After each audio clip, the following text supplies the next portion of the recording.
Hey there guys, CrossFlux here, and welcome back to Let's Play Pokemon Mystery Dungeon, Red Rescue Team.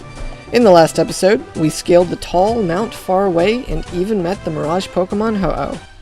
In today's episode, we'll be tackling yet another optional dungeon. This is the last optional ocean area, and it's also the longest, weighing in at a whopping 75 floors. I'm talking about the Far-Off Sea. It requires the Serene Sea Friend area, the same one needed to unlock the Grand Sea. So be sure to bring lots of huge apples and a stamina band for your leader to make sure that you get through without starving. But before we head off to that dungeon, let's go ahead and talk to Spinda about our finds at Mount Faraway, before I forget to at least. What? You've seen the Mirage Pokémon? Kind of.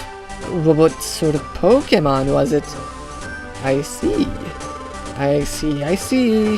Ah, understood. So it is named Ho-Oh. Ah, I see indeed. Do you really see with those swirls? Truly I envy you. Okay.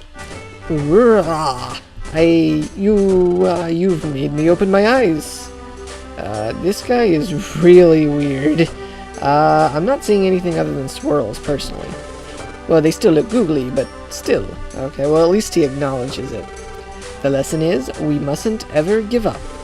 Because if you give up, that's when it ends. Thank you, who have inspired me to resume my travels. I will again travel the world to find a rare Pokemon, perhaps even before you. Farewell. Farewell indeed, Spinda.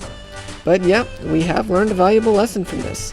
Never know when God's gonna bless you for trying hard at something, so only solution is to never give up. But alright guys, now that we've talked to Spinda and kind of made their day a little bit better, let's finish going over the pre-dungeon preparations for the Far-Off Sea. I've already prepared my items in advance. In addition to bringing lots of food like I recommended earlier, you're definitely going to want to bring around at least 2 keys and the Dive HM unless your party knows the Dive move.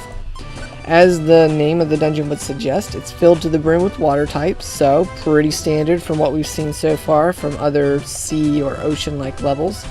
I'm going to bring Skipper for the leader, Tesla for type advantage, and I decided to bring Grim just because it's been a while since we've used him, and even though Dotson's grass typing would be good against this dungeon, he's just a bit too low of level and he dies pretty easily. And I apologize for all those loud cars in the background. There's usually people coming through here every day like that. But that's really about all there is to say about this dungeon. So, without further ado, let's head on out. Oh, and one more thing before I forget. Since even with maximum speed up, this dungeon is still going to take quite a bit of time. In order to keep the video time down a little bit, I decided to do the entire dungeon in speed up mode. So even during the dungeon exploration time, like I normally keep at regular time, I've decided to speed that up. But you'll still hear how to handle the dungeon, and I'll still give a few pointers and general strategy tips. So I just wanted to let you guys know that from now on, with all these super long dungeons, that's probably the route that I'm going to take in order to make the video a reasonable size. As I mentioned earlier, the Far-Off Sea is 75 floors long, but luckily the early floors are fairly small and easy to navigate. Once you get about halfway through or so, the dungeon takes a sinister turn. The lighting turns dark, and the floors get bigger and have more twists and turns in them, making the lack of food an even bigger issue. There aren't many standout Pokemon threats in this dungeon. Sheer numbers in common monster houses and starvation are the biggest challenges associated with the Far-Off Sea.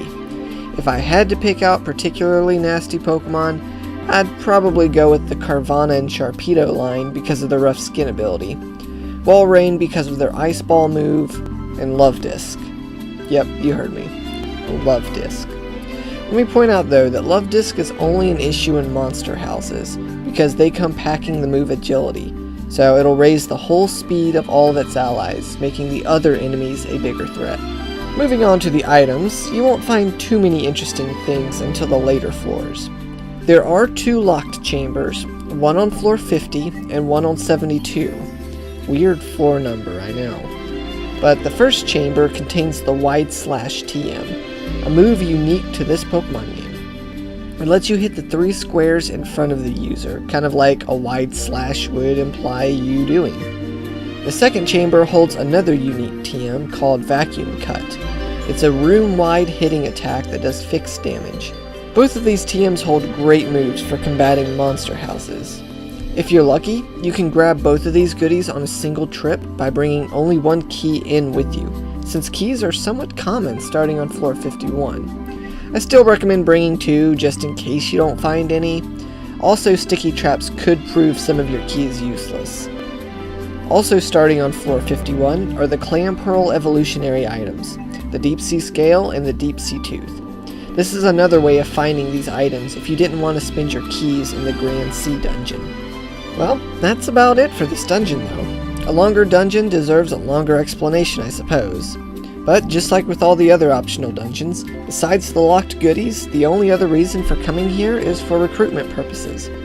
Although I will say that if there's a tiny bit of gas left in your tank on the final 6 floors, you can roam around slaying Whale Lord for massive tons of experience.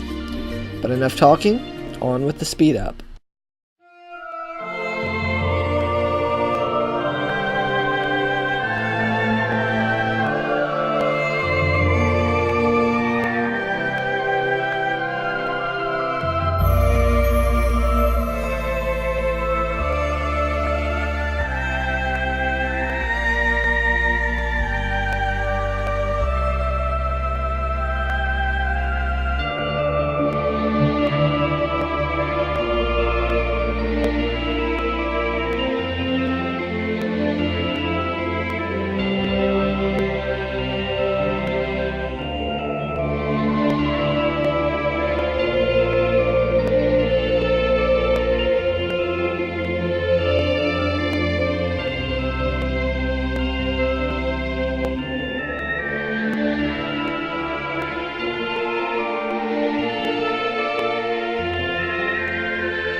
Well guys, that's gonna just about do it for today's episode. I'd like to thank you all so much for watching, just as always. Remember to have a blessed day, but that's not entirely the end of the video. I do have a few clips, bloopers if you will, considering I ran into a few funny situations going through this dungeon during various practice runs and whatnot. I just kind of wanted to show those off to you. So, as always, have a blessed day, and I will see you in the next one.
There will be a few bloopers.